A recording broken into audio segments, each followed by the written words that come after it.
Let me go. Okay. All right. We are live and ready to go, and we're darker and edgier than ever before. But we have to say it like Christian Bale in Batman, like you're gargling marbles or something like that. Yeah, I'm not doing that to my voice. I don't know how he did that, but maybe they dubbed it over later. I don't know. But anyway. So I decided to name this series the Darker and Edgier because that's what it was in the 90s. They just switched to the darker and edgier type of comics, and that's what makes this series, I think, really fun because, well, we were all young, and that's kind of when we got into comics. That makes it part of the fun too, but it was definitely a turning point. Whether for good or for bad, you can make that argument, I guess, but that's the route it went. So, yeah. I just noticed last time, guys, that episode 90 was the first in the series. So it kind of fits that we're doing 90s comics and it started on episode 90. So I think Ben had that planned all along. Ben had that planned all along, right? That's right. That's what I always wanted. Yes. Yeah. Synchronized. So, all right. But today we're doing, so last time I'll put a link in the show notes. Last time we did just kind of our favorite 90s comics, but this time we're going to zero in more on why the 90s became so iconic was because of all the covers, all the gimmicky fun covers. It was beginning of all these types of covers. And so we're going to go through some of our favorites. I guess anybody want to go first? Ben or Al want to start? I vote Al. Okay. All right. You're first, Al. What was your first, maybe not necessarily your favorite, but your favorite for this series, your pick? When you're talking about gimmicky covers, I think like the one that definitely jumps out in my mind as the most gimmicky and maybe even started off the super gimmick covers, I got to go with the Silver Surfer number 50. Yes. Getting the light there. Yep. So the fun thing about this is the corner box is embossed. Obviously, the cover is on a thicker board paper than your standard floppy newsprint. And of course, the Silver Surfer is silver. So in silver, yes. Yeah. And it's actually not a bad issue. It's this sets up the Infinity Gauntlet, which they took a lot of for the Avengers movies. Yep. Thanos has all of the rings or has all the stones on the Infinity Gauntlet, and he's headed towards Earth, and Silver Surfer is trying to get there and warn everybody on Earth, and he confronts. Oh, okay. I kind of forgot. I thought that was the Thanos quest, but no, so Silver Surfer. Okay. Yeah, so it's written by Jim Starlin, who pretty much he created Thanos. Yep. And he's more or less the author of the cosmic Marvel universe, like I said, which is a lot of what we saw in the last run of the movies there. The interesting thing about this is this book came out before the X-Men book. So this was published in May of 1991, and it was actually before Spider-Man and X-Men. This came out. So I think this was the first kind of gimmicky cover. First one to use chromium, I believe. Yeah. Let's see. I'm trying to find it here. The first cover to use a chromium embossing type of method, I guess. So yeah. Okay. So I got mine via subscription. I think this may have been the first issue that I got in the subscription. But I can imagine if you'd seen this on a newsstand that this was going to jump out. Yeah. It was really going to set itself apart from everything else on that rack. Yes. Because you'd literally never seen this before. If this quote that I found is accurate, that this was the first chromium cover they've ever done. Now, I don't know, maybe some independents might have done some, but you wouldn't have seen that on a spinner rack at a store. Right. And it feels good. To quote our friend Eddie Foster, it feels really good in the hand. Feels good in the hand. Because everything is raised up. It's all, it's embossed, so everything's lifted up a little bit. So it's got a really cool texture to it. Yeah, and it's done well. We'll see some others where it looks very forced. This looks very natural. Yeah.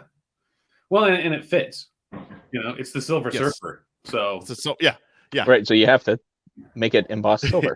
Right. You have to be silver. I think he fights Thanos in like a rock state or something like that. I mean, I think if I remember correctly, Thanos is just toying with him because he has all the gems, so he can do whatever he wants. Right, and that's exactly it. And it's there's a lot of flashbacks where Thanos is diving into the Silver Surfer psyche, and so it's actually really cool because if you've never read Silver Surfer before, you know it really does fall into the Stan Lee model of treat every issue as if it's somebody's first, and so it tells the backstory of the planet that he grew up on and his father and their relationship and how the planet was destroyed and how he sacrificed himself to save the planet. So if you've never read a Silver Surfer book, if you have no idea, anything about the character, this is a really good jumping off point or jumping in point to learn about. Time to jump on. Yeah. Yeah.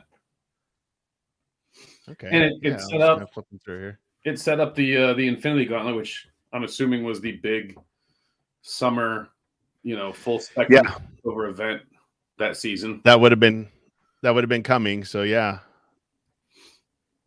Oh, looks really good. I like It's a shame that they didn't take that storyline for when they introduced Silver Surfer in those Fantastic Four movies. Yeah. Right. I mean, they really didn't do him justice in those. No, not at all. It looked fine. Yeah.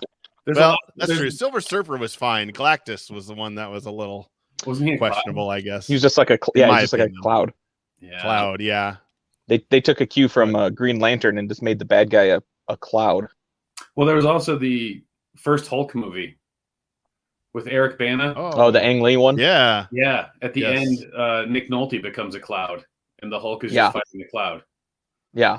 I barely remember that because me and my friends went to a drive-in theater for that, and I remember I literally fell asleep in the backseat of my friend's car watching that Incredible Hulk movie. Yeah. Yeah, that's how good it was. Once you fight the dogs, just turn it off. You're good. It's like they ran out of money. They put all the budget into making the Surfer look good, and then just like, oh no, we don't have money for Galactus. Make him a cloud. Just do him a cloud. He's got the typical studio exec. Just make it a cloud. They'll like it. Well, it's not like Galactus has a distinct look that you could identify on screen or on page very easily. So if you just make him an indistinct cloud, it fits. Right. It was. I mean, they mixed him up all the time in the books. It was really hard to tell what was going on. Galactus. Yeah. Oh yeah. I see that Ron. Oh, sorry. Go ahead. At the end of the book, he crashes into the Sanctum Sanctorum to really bring everything in. Sets up the movie. I see that sets up the comic book and the movie, but the Ron Lim did the art, and I think Ron Lim did all of the Infinity Gauntlet stuff, and then all those. He did books. a lot. Yeah, Jim Starlin was the author and the architect, but Ron Lim was definitely his right hand man, and he had a long run on the Silver Surfer. He was on it for a couple years. He did a. Okay, so this wasn't a one shot for him. No, he was the regular. Okay. In fact, they've relaunched the Silver Surfer book recently, and they got Ron Lim back. So nice. I'm not sure. Really? Yeah. His art's really good.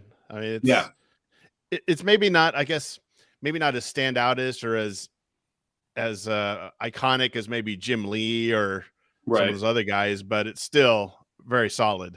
It's very solid, and the challenging thing about the Silver Surfer is you have to come up with dynamic ways to basically just draw a naked gym rat over and over and over again and make him shiny and make it look good.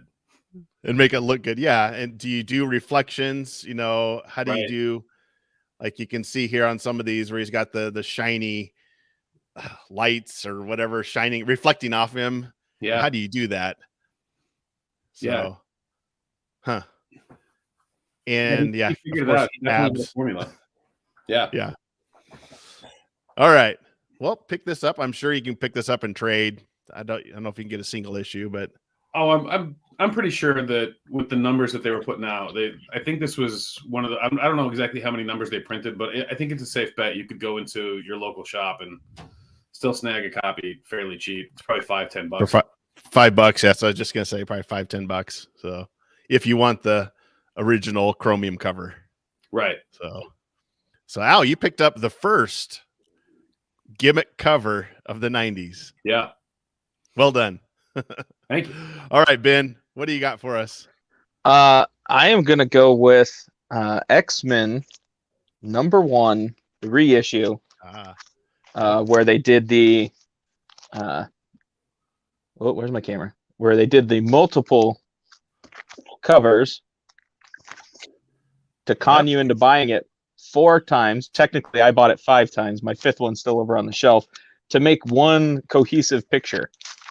I, much like most people who bought gimmicky type things in the early 90s, I bought this literally because I went, that's super cool that it makes one cover. I've got the one with the fold out cover, so I've got the complete 5-book set. That's my retirement plan when I'm my age now. When I was, in 91, when I was younger, 1920s, whatever, 15 even actually, I went, you know what? When I'm like 40, this is going to be worth money. Well, here I am about to turn 39, and I just looked it up, and if these were in mint condition, I could get $9 a piece for them. They are not in mint condition. Retirement. So, oh man.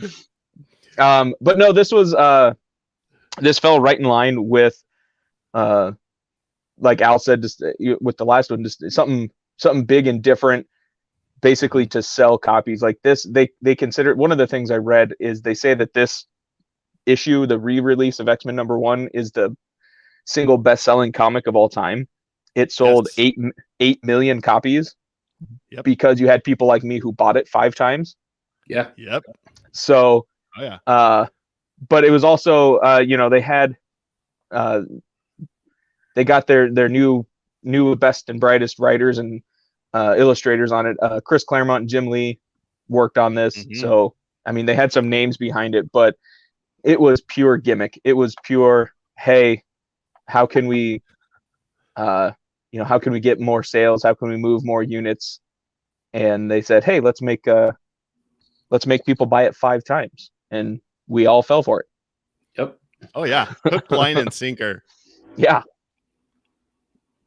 So, like I said, I haven't flipped through the book in forever, but I do remember that I literally bought it for that gimmick and thinking that since it was so cool and rare, that it would be worth tons of money sometime down the road. 8 million other people thought the same thing. Exactly. It's a great cover, great story actually too. And to be fair, that it did inspire the Culty saga for Lenny Vernon for Omug, for me and Al. We paid homage to to the X-Men here by making an interlinking cover. Now, granted, to be fair, ours isn't the same book 3 times. Right. It's a full story, so we didn't trick you into buying the same story 3 times.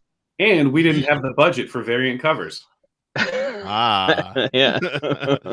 Give you something different every time. We're not gonna be a Marvel exec and try to figure a way out to scam these little kids out of their money. Right. Well, this is one that I got in one of those, I guess, basically a grab bag at Walmart. They put a good comic on top, which was X-Men, and then they put a bunch of mediocre ones behind it. I think so. It was X-Men #1, Guardians of the Galaxy, New Warriors, and Darkhawk. For the rest of them. That sounds right. Yeah, and so I picked it up, but I got one of the variant covers, and then I figured out later, it goes together, and you have to buy all these other ones. And so, of course, I was like Ben. I went out and picked up all 5 of them, and then bought the gatefold one with all of it together. And again, hook, line, and sinker every single time. Yep. And I actually remember now, as I'm thinking about it too, I bought them all at once from my local comic shop. So like all 5 copies, and I took them home and I laid them out. I saw the cool picture. I'm like, that's awesome. And I cracked open the first one, the first of the series of the images, and I read through it. And then I went, that was sweet. And I took the second one, I cracked it open, and I started reading. I went, wait, it's the same book. And so then the third one, I open it's the same book. Fourth one, it's the same book. And I was like, oh, bastards. Yes. I felt a little jip, but at the same time, I was like, but don't remember, it's going to be worth money, so keep it. Don't be too upset. Right. Yeah, hang on to that. Yeah. You're right. I don't know that any other cover, maybe they had done something like this, but that was, I think, a first in that style to have this grand picture drawn out for you. And, bringing in Jim Lee, and of course, Chris Claremont had been doing X-Men for years. And so you had a solid writer and solid artist in Jim Lee. So very good story, in my opinion. But I kind of cut my teeth on comics with this one. So of course I thought it was good at the time. I went back and reread it, and it's a little wordy, but so were most of 80s and 90s comics, in my opinion. Well, I feel like anytime you get Magneto involved, it starts getting wordy. Oh yeah. Yeah, that's true. That's true. You got Asteroid M, you got the whole team, Nick Fury, again, another. So even inside the issue, you have these fold out spreads that they do. So not only on the cover, you're having 3 to 5 sheets, you're doing each one. You're doing at least 2 so far that I've seen. This is have the fold out.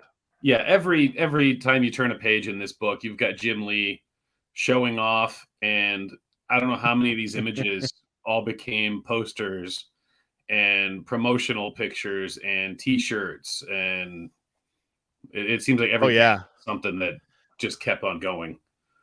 So if you see Wolverine in this bottom kind of middle one, he was that pose was featured on several advertisements I kind of remember in comic book catalogs. Yep. Where he's all kind of bent down, and I kind of remember that. But very bright colors. This wasn't the first blue and yellow, was it? But it was one of the first ones, I think, where they did the blue and yellow team. In the Uncanny X-Men theme, in the Uncanny X-Men book leading up to this, they'd had the blue and yellow costumes.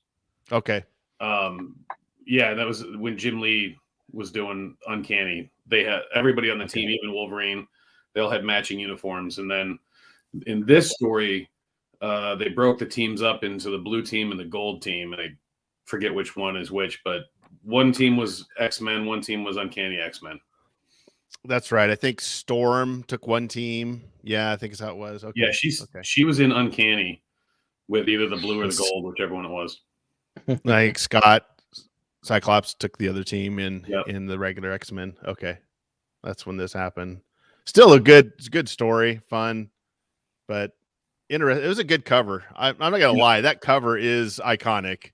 I'm not gonna knock it. Even 30 years later, it still looks magnificent. And it absolutely did the job. The point of the cover is to grab your attention and get you to buy it, and they did that in spades, obviously.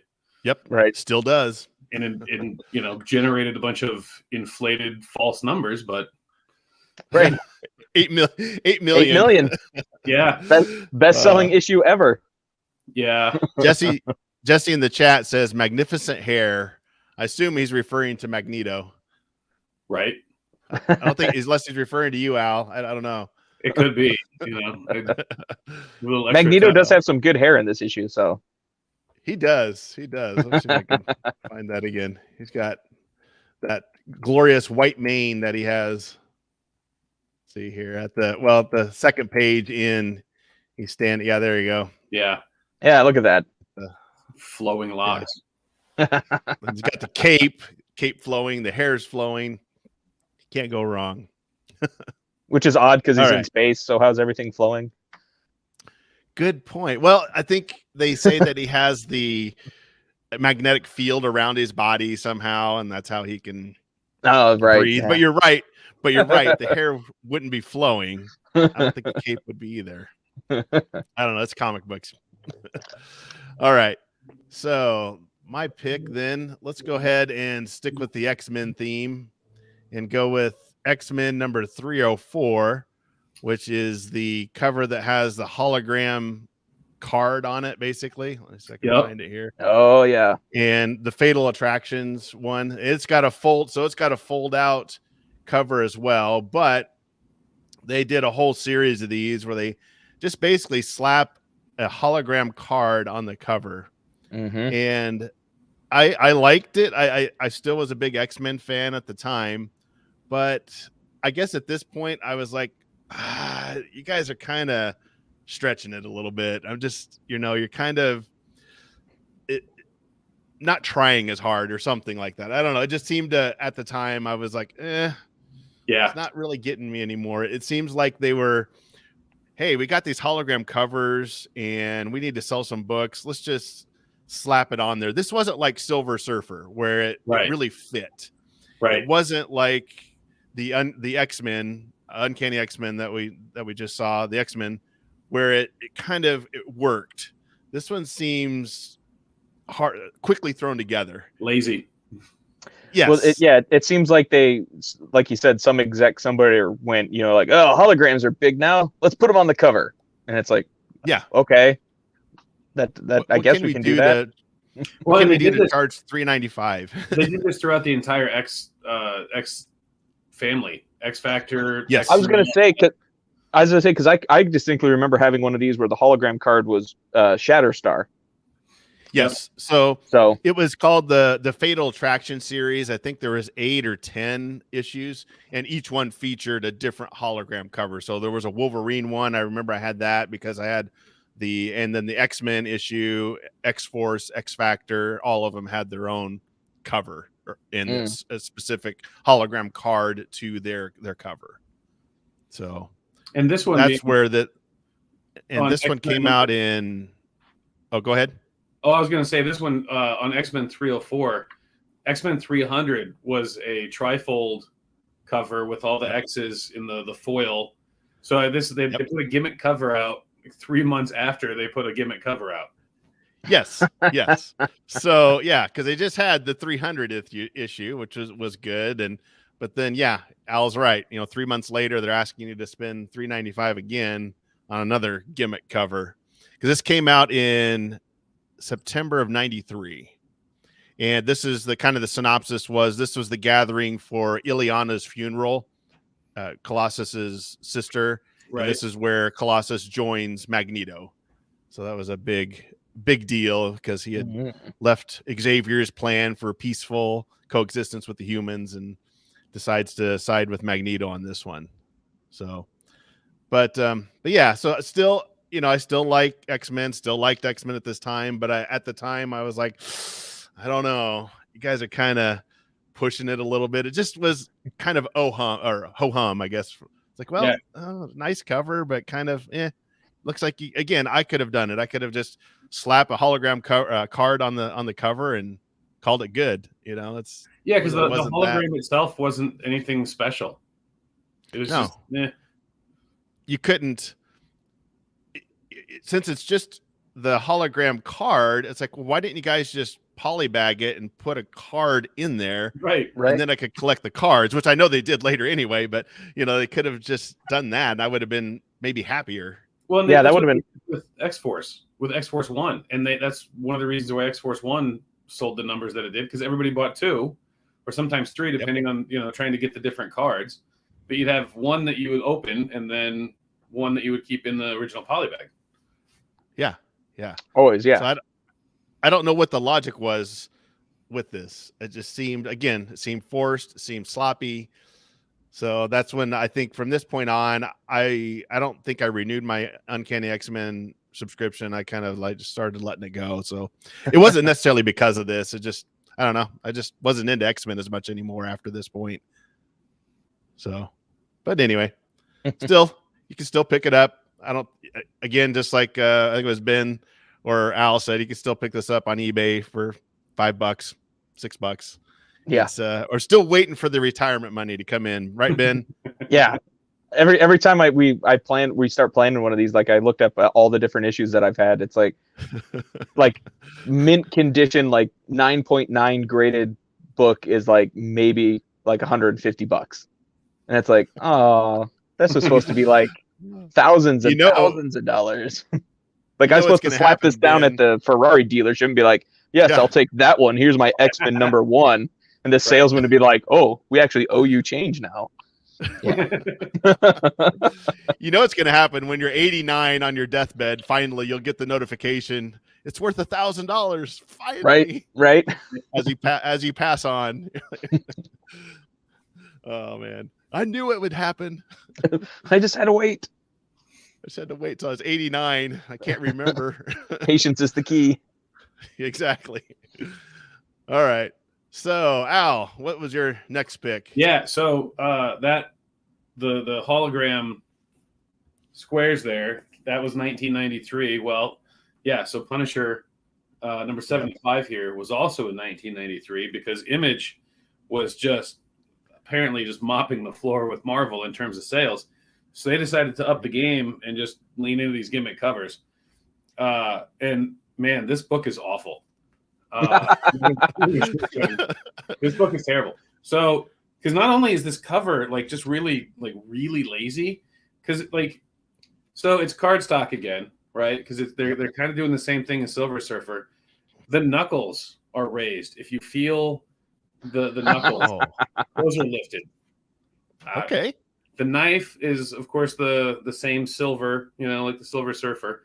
The Punisher is silver, and it's shiny and reflective, but it's not raised. Okay. They lifted the knuckles, not the cover. And the skull on his face, like you can feel his chin. So that's a nice touch that the chin is lifted. Is the 75 raised? Yes. Yep. Okay. That tiny little. Yep. Yeah, and it's just not a good story. I was reading I reread it, and I was wondering why I ever read Punisher. I mean, I guess I get it because when I was 13 or whenever this came out, this checks every action movie cliche. It checks all the boxes. You've got big dramatic shootouts. Well, isn't that every Punisher book? No, not really. Because sometimes there was actual surveillance and espionage and more James Bond stuff. You've got a psychopath coming out with a giant chain gun. You've got helicopters. You've got people dangling from helicopters. You've got tiny gunships, massive explosions. It's just every single action movie. It checks all the lame boxes. And the names. I wrote some of them down because they're awful. Was it the guy the group that was chasing him was called Vigil? Yeah. There's another guy named Nails. Another dude named Wilco. There's Blackwell. It's man. Yeah. Okay. There it is. This one right here, this screen, I'm gonna have to put this in the notes. That just screams again. That's 90s comics right there. Yeah. I guess when I was 12, I probably ate this up with a spoon. Looking at it now, it doesn't do well. What's cool though is the only redeeming thing about this book. There's 3 stories, and this is the first story which wraps up some arc. See, he's dangling from a helicopter because you have to. How else do you travel by helicopter? Inside? Come on. With one arm on the bottom, of course. Right. Yeah, he's hanging on by his fingertips. Come on. Yes. Yeah. That's the only way the Punisher travels by helicopter. He's never been in it. So, the second story. Oh, and there's also the story. This story that was wrapping up the arc here. It's a bunch of cops that decided to become vigilantes to hunt vigilantes. And the Punisher ends up winning in the end without actually having to kill anybody, and a lot of cliches here. The guy is getting his he's going to get caught in the ropes. So there's even more helicopter dangling. Oh, okay. Yeah. Yep. Nice. Yeah. Punisher Also helped him, of course. The way Punisher is grabbing on there and where his elbow is, when that rope gets caught, that's going to suck. Yeah, that's going to hurt. Once the slack goes out. Yeah, they're going to wish they hadn't done that way. He's going to hope that any breeding has already been taken care of. Oh, wow. You're right. This just hits every cliche action movie. In a little you could put Schwarzenegger in here or Sylvester Stallone, any 80s action hero fit right in. Yep. Yeah, it's like they found a discarded Shane Black script and just illustrated. Right. But you were a Punisher Commando fan 2. Commando. Yeah. But you were a Punisher fan, though, right? I was a Punisher fan. Actually, this was another one that I actually subscribed to. So I did get this issue in the mail. Read it religiously every month for a while. Now this, let's see. I don't know. The artwork's pretty good. No, the art's okay. It's not in this story. In the second story, the art's atrocious. But what's really fun is the third story. If you're a comic art nerd, the third story is art by Simon Bisley, who is more known for painting. He's done a lot of really great painted comics, Batman, Joker books, a lot of some Judge Dredd. Yeah, that second story was just awful. This is the Simon Bisley, and it's only like 2 pages. How many pages was this? The book itself? Yeah, it's like 64. Or... No, I mean it's bigger than average, but I think probably 35, something like that. Oh, okay. Maybe 40. This flare up, is that what it's called? Yeah, that's the Simon Bisley. Okay. And normally, any other time you see Simon Bisley art, it's normally pretty gruesome, and it's like I said, it's typically hand painted. You don't often see him doing ink and with a separate colorist, but wow, look at his arms; they're all like veiny and stuff, and right. It's definitely a different take on Punisher. Yeah, and you get a guy being burned alive. Yeah, man, they're really pushing the. This still have the Comics Code of Authority on it still? It does not. No. Okay, well then that's why. No, it does. Actually, it does. Yeah, it does. Yeah, underneath 75, it does have it on there. Wow, I can't believe they got away with that. Yeah, I mean, well, I think Image was forcing their hand a lot. They were. Oh yeah, especially by this time, definitely because this is 93. You said. Yeah. This was published in February of 93. Yeah, so they were getting their clocks cleaned by this time by Image. All their talent had pretty much left at that point. I think because I think in 93 you already had like the second generation, the second wave of Image guys with I think Sam Keith and Dale Keown had already jumped ship. Yep. Oh yeah, Sam Keith was gone, Dale Keown was gone, so yeah, they're pretty much on a string budget with artists and writers at this point, trying to find anybody and everybody that'll come work for them and produce something. Yeah. So cool. Well, I like the cover. Like I said, does look great, but why did you raise the knuckles but not the Punisher logo?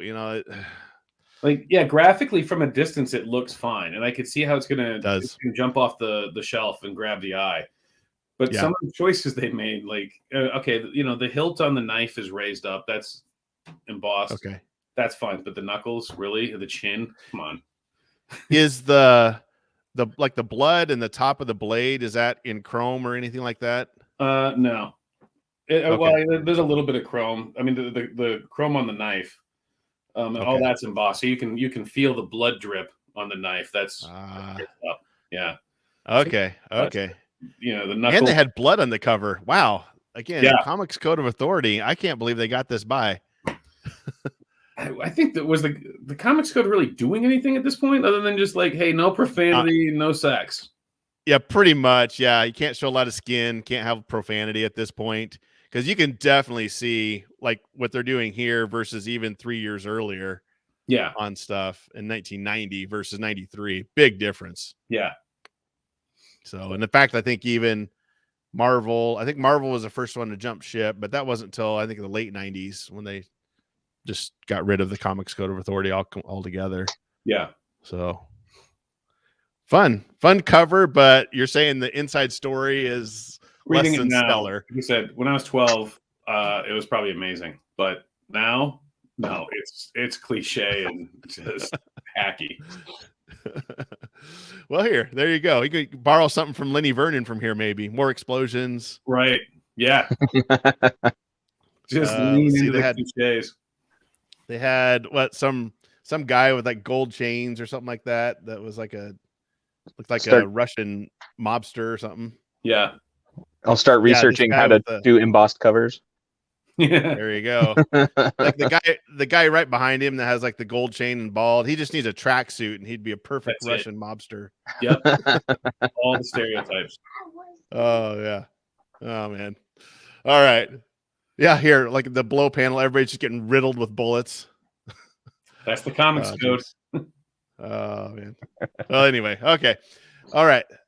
Ben, what do you got for us? All right. My second choice, which falls in line with all of my comic book buying habits, is Ghost Rider number 15 from July of 1991, written by Howard Mackie and art by Max, I don't know how to say his Texeira? Mark Teixeira. There you go. I have no idea what happens in this comic book. I've never read this one. Oh. But you know what? It's got Ghost Rider, who's a flaming skull that rides a Harley. Yeah. And this one glows in the dark. Were you afraid to crack the spine so as not to hurt your retirement fund? I mean, I'm sure that played a little bit into it. But like I've been kind of just like flipping through different articles about this one, and as I'm like reading like synopsis of it, and I'm like, I don't think I ever read this book. I bought it because it glows in the dark. And there was two different versions of it. A second release or second, however you want to call it, is the exact same cover, but instead of black on the background, it was more of a kind of white or tan, I guess is the best way to put it. So you could still see the white flames and it still glowed in the dark, but that was the second printing. It wasn't worth as much, or I mean, they're both worth nothing now, but well, wait, no, hold on here. I looked it up, Ben. It's worth $5 right now. And if you look at the picture that you have, the cover price was $1.75. So yeah, you've more than doubled your money in 30 years. Yeah. Okay. So I did some like brief research on this one because, like I said, I never actually read it. But apparently this was part of the series that had been launched by Howard Mackie as the writer, where he replaced Johnny Blaze as the Ghost Rider. So Johnny Blaze is not the Ghost Rider in this series. It's Daniel Ketch, whoever that is. Okay. So, you know, but from what I can tell, it's a typical Ghost Rider story. He rides around, he finds bad guys, and he punishes them. I think part of his vengeance run is the bad guy whose name is Blackout killed his sister, I believe. Yeah, I was flipping through it, and I think Blackout is like killing some people, and he's trying to stop Blackout. I don't know a lot about Ghost Rider, but wasn't Blackout one of his main villains? I think. I'm wrong. I don't know. Probably. I never fully got into Ghost Rider. I read some of them. And from like our previous conversation, mainly because it wasn't Spider-Man, it wasn't X-Men. So I'm like, this is a different character that nobody really seems to be fully into, or he's at least not as famous as the rest of them. So I would pick up books every now and then and read them, but like I never really ever owned or bought like a full run of Ghost Rider books. Is usually I wasn't into it either. It just didn't. The concept is good. I watched the Nicolas Cage Ghost Rider. Just to check it out. I was excited for that. Less so once it started actually playing. Did you fall asleep to that one too, Ben? No, I fought my way through that one. It actually wasn't bad. It was okay. Yeah. But it's just like the comic book. It's like I didn't hate Ghost Rider, but I wasn't purposely seeking him out. But the cover, though, the idea of a glow in the dark cover, though, I have to admit that's pretty good. That's a good idea. That's not bad. And like we were talking about with some of the other ones where that doesn't seem like they tried as hard. Not that glow in the dark is really deep in thought, but no, they put the thought process in of picking the right character. I mean, his head is a flaming skull, so if you're going to do a glow in the dark gimmick cover, it should probably be that character and not like, Wolverine or Punisher or something weird like that. So they at least had the forethought of that. Do you still have this? Yeah, somewhere. Does it still glow? I don't have it in my possession now. Like I think it's in a long box at my parents' house actually. Okay. So well, if it's still else, you have a nightlight. If it still glows, it's actually worth like $7 instead of $5. Jesse says that the movie wasn't good, but it was entertaining. It was both of them. I That's actually valid. I saw the second one in the theater because I'm a sucker, and Yeah. the visuals were great. I'll say that. Just like the book, I actually bought. I didn't have this one, but I think I had every issue around this issue.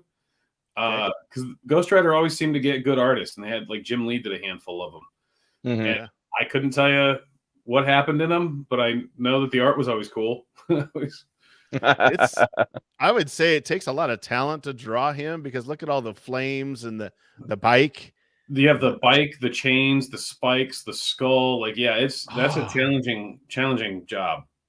Yeah, the art's good in my opinion. It looks really detailed and gritty. It has that gritty look, which I think, again, like Ben said, the cover fits the character, and I think the art here fits the character. You know, that gritty, dark style.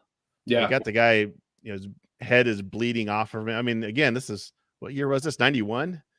Again, I can't believe Comics Code of Authority allowed some of this stuff, but really good. I just never really got into it. I don't know. It doesn't really, I kind of was flipping through it and it doesn't necessarily make sense, but I haven't sat down and read every word and figured it out. But I think the thing with Ghost Rider is they could always just fall back on, if they were like, I don't know if this story makes sense. Is anybody going to buy it? Like, look, man, it's a biker with a flaming skull. What more do you need? Kids will buy it. Like, okay. They'll buy it. Trust me. Like Ben, he bought it, never read it. Yeah. I couldn't tell you if it's bad. This story's kind of weak. Make the cover glow in the dark. There you go. Okay. we need a sales bump. Yeah. Well, here, look at this. That's awesome. This would be really hard. Look at that, but it looks great. So, like his left leg, you can see his like knee joint. Yeah, and the flames. You got the flames coming off, the spikes. I think Lenny Vernon needs more spikes, Al. I think Lenny Vernon has too many spikes. Trying to make him his. Oh, I didn't notice this too. Like his chest, you can see his chest bones. It's all. Oh, okay. He has a wallet chain too. You're right. He does have a wallet. Lenny Vernon had a wallet chain once. Lenny Vernon had a wallet chain for like 3 pages in issue 1. Yep. Fun fact: that's like a 20-page issue. Is he going to make a comeback? Is the wallet chain going to come back? No. By page 4, I decided that I didn't want to draw that anymore. Well, Ghost Rider has one. He sure does. You also see the artist of Ghost Rider gets paid a lot more. Yeah, and in every issue of Ghost Rider, in most pages, in fact, you actually see his mode of transportation. Right. Yes. You do see the motorcycle. That's right. Yes. Over and over again. It's pretty critical. But yeah. And what's funny about this is researching it a little bit, at least from what I can tell, like the other ones that we've talked about, the gimmick covers were like for a reason. Like, there's the 30-year anniversary reissue, X-Men #1, all that good stuff. Right. The introduction of the Infinity Gauntlet, all that good stuff. Yeah, the Punisher 75. This one, at least from what I can tell, is just like, it's Punisher 15. Let's make it glow in the dark. Yeah, there was it wasn't starting a new storyline or anything. It was just a standalone issue. Yeah, you're right. Yeah, that's unusual. You'd think they would have saved that for like issue number 25. Yeah. But no, they're just like, let's do this time. Unless without the glow in the dark cover, they didn't think they were going to be able to get to issue 25. Right. Yeah. Maybe that's what it was. Could be. Like could be. We better make this one good because there's probably not going to be a 16. Right. So yeah, Mark Terrera, is that how you pronounce it? Teixeira. Really good. Yeah. Really good artist. I don't know what else he does, but he also did around this time, there was that Maverick story. He's like the X-Men mercenary character that palled around with Wolverine. Oh, yeah. Yeah. He did that. Okay. That was like a 4 or 5 issue run. Okay. I can't remember anything other than that. He did some fill-in issues here and there on different stuff, but that was, I think, the Maverick run was his biggest one. I mean, the fact that he can draw a Ghost Rider with all the spikes and the flames, I mean, that's impressive. Yeah. That's probably, he probably wore himself out doing that. I mean, how long would that take to do just that page alone with him on his bike? Can't imagine. Yeah, and this is before digital, right? That's going to be at least one. That's a few days right there. Oh, at least, yeah, all hand drawn. So that's impressive. Yeah, I think that's a good cover. I think this gets a good vote because it fits the character, in my opinion. So, all right. Well, last but not least, we've got Bloodstrike. This is a Image comic that had a gimmick cover of being basically heat sensitive. So when you would rub your finger on it and it warmed up the page, then blood would start showing up where they had splattered blood on it. And this came out in April of 1993. And so it's called, you can see up in the corner, Rub the Blood issue. And oh man, this, I bought this, but my goodness. It's just the gimmick is just all in, the whole inside is just garbage. The story isn't good. It doesn't make sense. And it's Extreme Studios. It's extreme. Exactly. Rob Liefeld. I said there's nothing more Image than everything that you just said about this comic book. Oh, wow. Yeah. It hits it checks every check mark of the gimmicky covers in the 90s. I can't tell you how many titles they had blood, the word blood in it. Oh yeah. They had, Young Blood, Bloodstrike, Blood Hunter, everything was just blood. So why not? And these guys, so Bloodstrike is a strike team, kind of like X-Men. And you'll see, let me see if I can find it here. Their leader is called Cabot, and he looks a little similar to somebody else we might know from X-Men comics. You're not suggesting that Rob Liefeld's Image work was derivative, are you? Yeah. I was just going to say, I like the Cable Shatterstar love child there in the middle. In the Wolverine ripoff. Yeah. I'll get to him in a second, but yeah. So here on the left we have Cabot, who's the leader of Bloodstrike, and then here on the right we have Cable. So you can kind of see some similarities here, even a little bit. Pretty much the same pose too. I mean, if you stretch it, I guess you could say they're similar, but I don't know.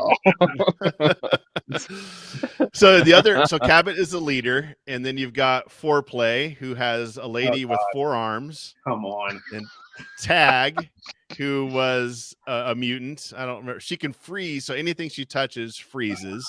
Good Lord. And then we have Deadlock. I'm surprised they didn't call her Freeze Tag. Oh, yeah. Oh, that's awesome. That would have been too on the nose. And then you've got Shogun, so the guy in the back with like the battle suit. So that's Shogun. That's racist. And then I'll show you stereotypical samurai looking armor. Yeah. So here is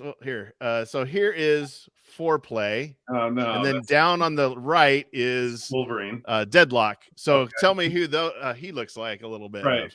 It's Spiral and then Wolverine. So Wolverine, and then, yes, Feral, Wolverine, exactly. Wolfsbane. And then look at her belt. So that looks like an X to me. But if you go and look at they did a remastered version. That's what this one is here. They recolorized it so you don't see it quite as prominent. And wait, was it Snake Eyes on that page? It probably was. Say Snake Eyes. Yeah. Why not? We're just copying everybody else. Oh, so we can get to the original. Like, people getting riddled with bullets, blood everywhere. Where is this? I'm going to try to find the page here with the exact same page, but it got remastered and they took the X off of the logo on her belt. Huh. They had to redo. Yeah, they had to redo Deadlock because he looked too much. There it is in the corner. So there's the remastered version, and then here's the original in the corner. So you can kind of tell the difference a little bit. But yeah, later on, Liefeld changed how Deadlocked looked because it looked too much like Wolverine. And these guys, so the way it works is they regenerate. So they're basically zombies, hero zombies is what they are. So when they die, they take their body parts and like somehow put them back together and then reanimate them. And that's how they come back. But I think I only picked up this one because it was, it was Image. It was the 90s. You just bought everything that had the Image logo on it. And you really wanted to rub blood? Yeah. No, it was more just I bought everything Image at the time. So they sold 935,000 of these. The cover price was $2.95. Current value $3. So see, Ben, you went from $1.75 to $5. This is still worse than what you got. You get the impression that I got the sound investment. When they were making these books, they had no intention of them being good or being a legacy book. Like they had. I think they all knew full well the Blood Strike was not going to see issue 100. No, but they also knew that it was all good. It was going like one issue was going to buy them all Ferraris. Yeah. Yeah, you said it in the previous issue or previous episode. They were guaranteed to sell minimum 500,000. Just put Image on it, put Rob Liefeld on it, Jim Lee, whatever. It'll sell 500,000 bare minimum. So it didn't matter.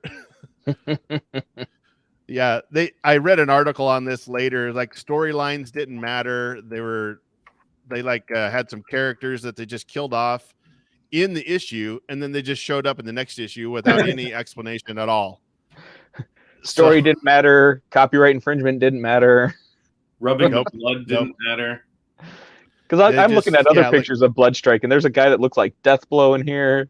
There's a chick that looks like just like Domino. Domino, yeah, from Youngblood. Yeah.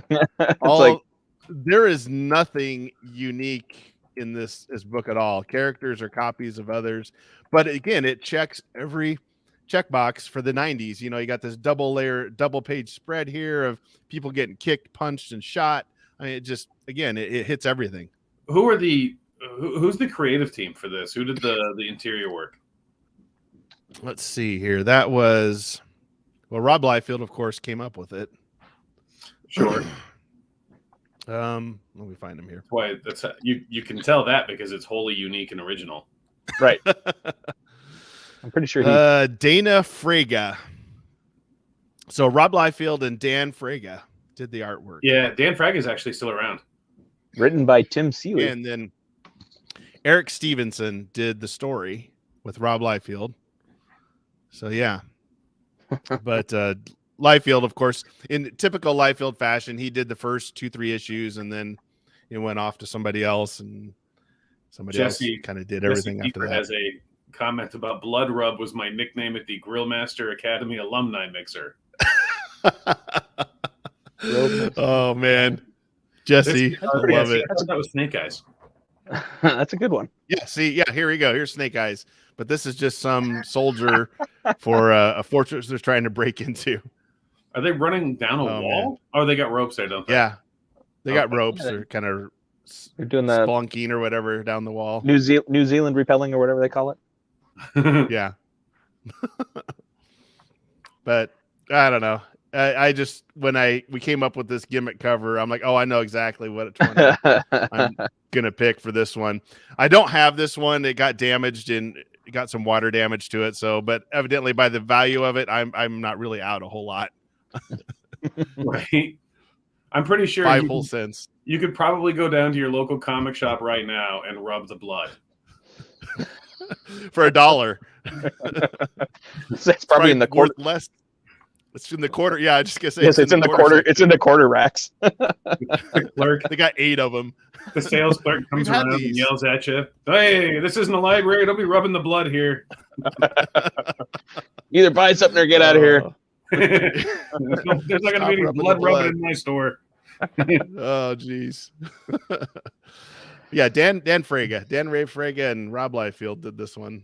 Man. But, oh man. fun cover, fun times. Like I said, we all bought this stuff hook, line, and sinker for the most part. It didn't matter. We didn't think. I mean, that's a good gimmick. That's a good, idea. It was, of course, if you're going to call the team Blood Strike, you got the blood.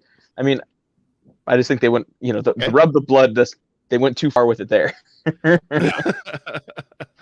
I mean, overall, it's a good gimmick, and for it to be the #1 issue to launch it, to have a cool gimmicky cover that like you said, gets people hook, line, and sinker. But that's true. So maybe it does kind of fit the cover, just like the Ghost Rider one. I was like, well, kind of, but it just just screams Image and early 90s like no other.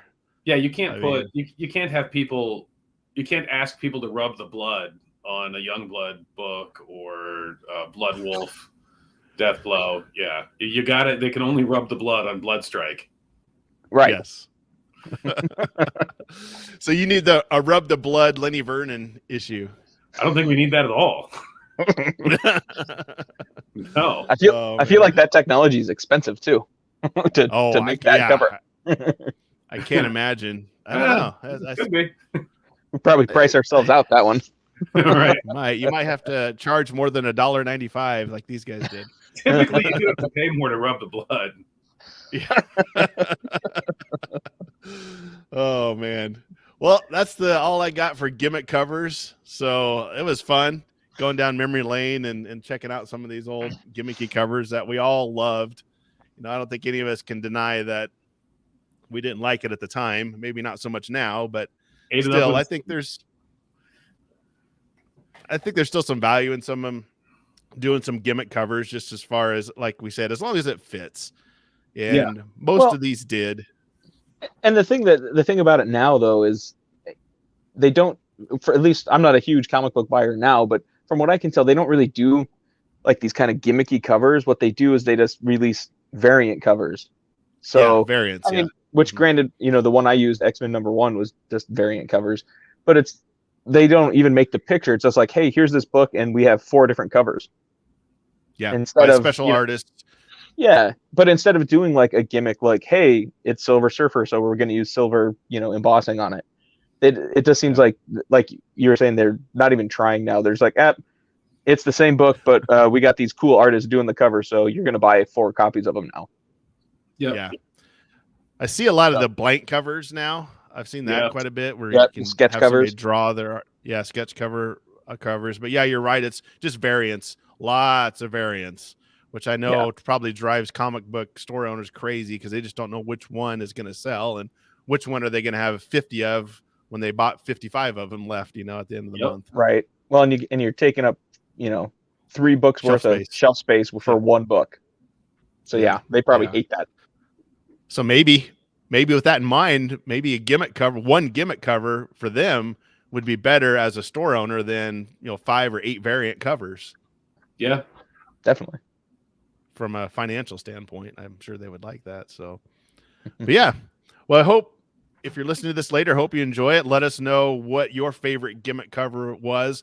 There was so many to choose from. There was kind of honorable mention. There's the Gene 13, had 13 different variant covers. Right. You had the Spider-Man hologram cover. You had like the Tombstone Spider-Man one. I mean, there was a ton of ones that you could just probably pick from that were fun gimmick covers at the time. So maybe we'll have to revisit it. We'll see. But let us know which ones you liked. If you liked ours that we picked or didn't, let us know too. But yeah, that's all I got, guys. Anything else?